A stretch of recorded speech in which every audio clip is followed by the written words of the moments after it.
Yang kedua, saya ini bekerja. Di dalam sebuah ruangan, saya selalu menjadikan tempat curhat teman-teman tentang gibahan seseorang. Saya berusaha ingin melepas semua itu, tapi nggak bisa karena dalam ruang lingkup itu. Karena saya ingat pada sebuah dosa, bagaimana cara mengatasi? Karena setiap teman itu selalu curhatnya ke saya. Saya sih diam aja karena saya berpikir takut dosa. Tapi apakah saya mendengarkan itu dosa? Dan seandainya curhatan teman-teman tentang gibah itu dosa, bagaimana solusinya, Buya? Hanya itu. Dan saya mohon petunjuk. Banyak, Bu. Dan saya minta ridho dari Buya. Makasih. Wassalamualaikum warahmatullahi wabarakatuh. Jadi begini, semua dari kita itu, orang itu kan senang kalau kita itu dianggap baik atau punya kelebihan, itu senang semua manusia. Cuman kita harus tahu diri, betul enggak saya punya kelebihan? Kalau kita tidak punya kelebihan, dibilang punya kelebihan kok senang, berarti kita bohong dong dengan diri kita. Misalnya ada orang ke toilet, setelah itu keluar, yang datang setelahnya bilang, oh harumnya. Kira-kira ini beneran apa ngecek kan gitu ya? Oh harumnya gitu. Itu berarti. Jadi begini, kalau Anda ada orang curhat kepada Anda, siapa saja, Anda harus tahu diri Anda dong. Saya itu pantas tidak curhat, punya ilmunya enggak saya? Apalagi nanti hubungi dengan hukum dan sebagainya.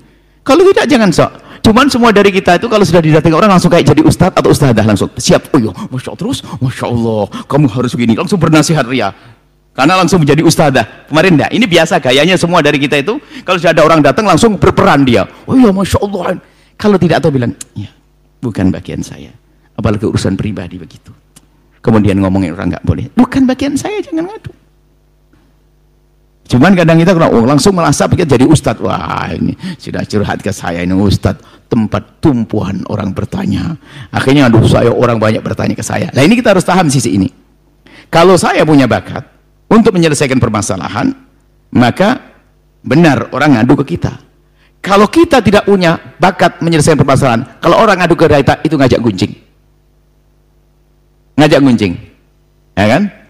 Kenapa? Dia ngadu kepada orang, termasuk curhat itu kepada siapa dianggap curhat sejati. Curhat itu menyampaikan permasalahan orang atau dirinya kepada orang yang akan atau diduga bisa menyelesaikan masalah. Lalu sekarang mau depan sana security diajak ngobrol, kemudian yang nemeni anak-anak, yang nyambut tamu diajak ngobrol permasalahan. Wah ini namanya gunjing istrinya, gunjing suaminya, sebab semua orang diajak ngomong. Jadi pastikan Anda akan curhat. Mungkin Anda ingin menyelesaikan permasalahan nggak mampu. Saya harus minta bantuan orang lain.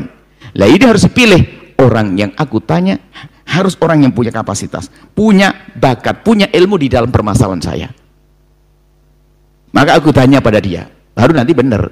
Itu pun cara bertanya pun tidak langsung to point, suamiku atau istriku. Ntar dulu bang, kalau ada seorang begini gimana solusinya?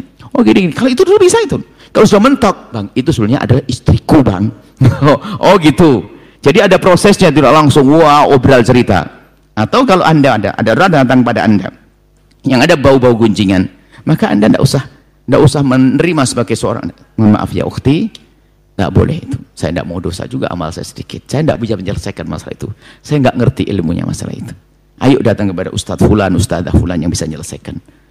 Cuman kadang-kadang kita tuh nggak bisa begitu. Karena apa? Menikmati kadang kita kan biasa manusia. Ditanya orang menikmati ini. Makanya kehebatan ilmu itu apa? Biarpun orang tidak mengerti, kalau dia dianggap berilmu, dia senang, begitu kan? Ilmu itu hebatnya ilmu apa? Biar orang tidak punya ilmu, misalnya kita tidak punya apa-apa, dibilang, wah alim tuh, bangga dapat tentang-tentang, padahal nggak punya ilmu. Padahal nggak punya ilmu. Ini ilmu itu hebatnya ilmu apa? Biar orang nggak punya ilmu, dibilang dia punya ilmu, dia senang. Ini ilmu. Maka dari itu, ibu bagus mungkin, dan tinggal ibu menyambungkan saja kepada ahlinya. Siapapun yang di rumahnya, banyak orang datang kepadanya, sambut mereka, tapi tidak menyambut semua keluh kesahnya. Sambut kedatangannya, dia punya masalah, Anda bawa kepada orang yang punya ahli. Kalau dia ingin menggunjing, hati-hati. Anda dengar sudah dosanya sama. dengar orang menggunjing sama dosanya. Sebab gunjing itu karena Anda dengar. Nggak ada orang gunjing duduk sama tembok, hei tembok, tetanggaku kemarin begini, nggak ada. Atau dia ketemu kambingnya, kambing, tahu nggak kamu? Nggak ada. Gunjing itu pasti dengan manusia. Maka di saat Anda dengar begini, lanjut gunjingannya. Apalagi Anda begini, wah tambah jadi.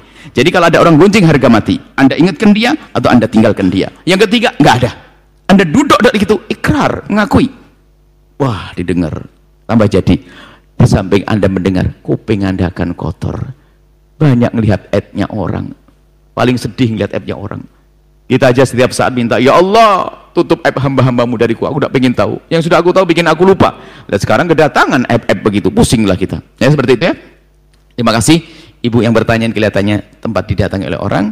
Maka pertama Anda semakin banyak belajar untuk bisa menyelesaikan problem mereka. Jika ternyata Anda tidak bisa dalam ini, jangan biarkan mereka terlantar, hantarkan kepada orang di kiri kanan Anda yang Anda duga dia adalah bisa menyelesaikan permasalahan, maka Anda termasuk mendapatkan bagian pahala tersebut. Insyaallah.